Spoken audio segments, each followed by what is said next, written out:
Thursday's a very, very nice day for the morning wake up because we get to see the handsome Dale Campbell, who's a prayer leader of the Auckland Church Network, pop in, who unpacks a Bible verse for us.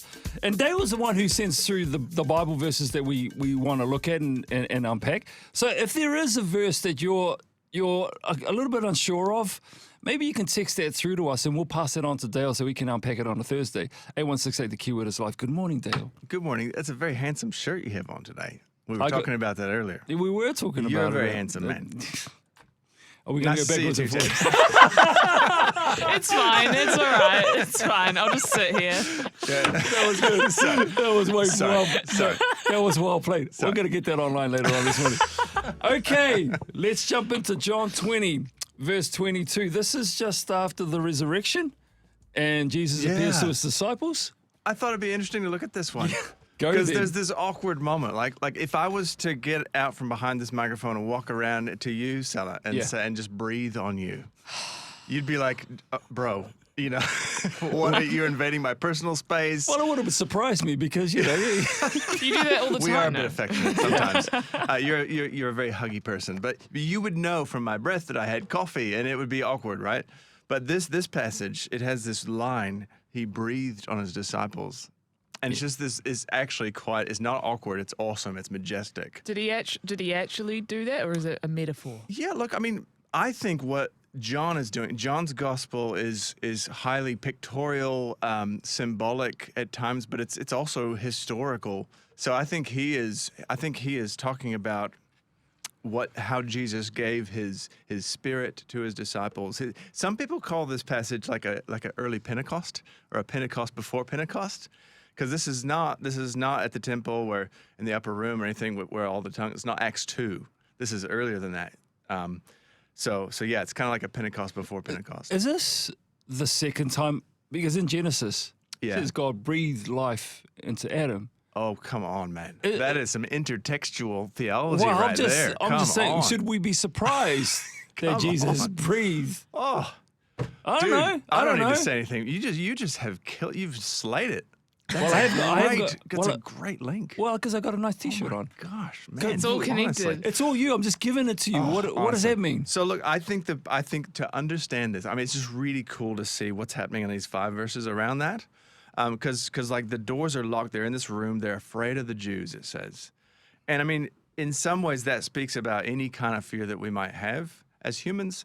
In the first century, there was like fear of the Romans. But here they're talking about fear of the Jews. There was this growing enmity between the disciples and the Jewish people who didn't accept Jesus as the Messiah. And so there's this kind of fear happening. So they got the doors locked. And Jesus comes through the locked doors of our fear to be with them. And he says, peace be with you. And I just think, I mean, even that is just like game changer, right? So like, peace be with you, shows him his hands and feet. So like the ultimate fear that we have is the fear of death, a meaningless life, that it doesn't matter, the heat death of the universe, the death of our life, not having achieved or not done things we wanted to do, done things we didn't want to do. But here, standing before them, is the risen Christ showing them by his hands and his side the wounds that death doesn't win. You know, and so it's like he gives them peace, he gives them confidence. They're joyful. They're joyful when they saw the Lord. And then he says it again, as if that wasn't enough. He says it again, peace be with you. As the Father has sent me, I send you. So they're no longer fearful, they're now missional. They're going out with joy and confidence. And then he breathes on them and says, receive the Holy Spirit. If you forgive people, they're forgiven. If you don't, they're not forgiven. And so it's like, what an incredible transition from being afraid, fearful, to being missional and going out with joy and forgiveness. And that's just like, that's what we need to hear after the resurrection. Okay. You know, let's go. There is something from a personal standpoint, because you mentioned it right there. He also said, receive the Holy Spirit. That's right. I'm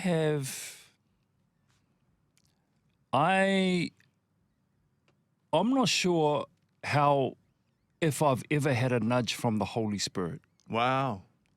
I don't know. And so I put it to you, like, I understand the Trinity. I understand the Holy Trinity. Yeah. I understand when God is trying to talk to me. Yeah.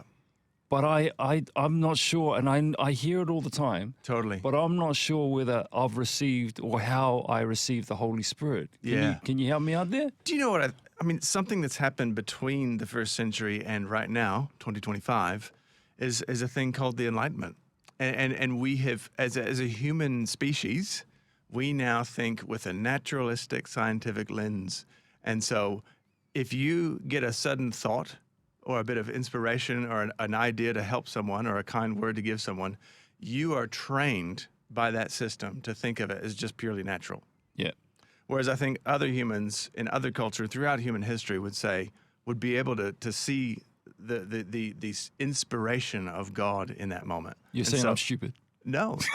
Are you, I'm saying, like me, you're affected by naturalism. are you saying that you think a lot more people have experienced the Holy Spirit or have had a nudge from the Holy Thank you. Spirit without even realizing? That's right. That's right. I think God's constantly active, making grass grow. He's active in nature. Yes, miracles.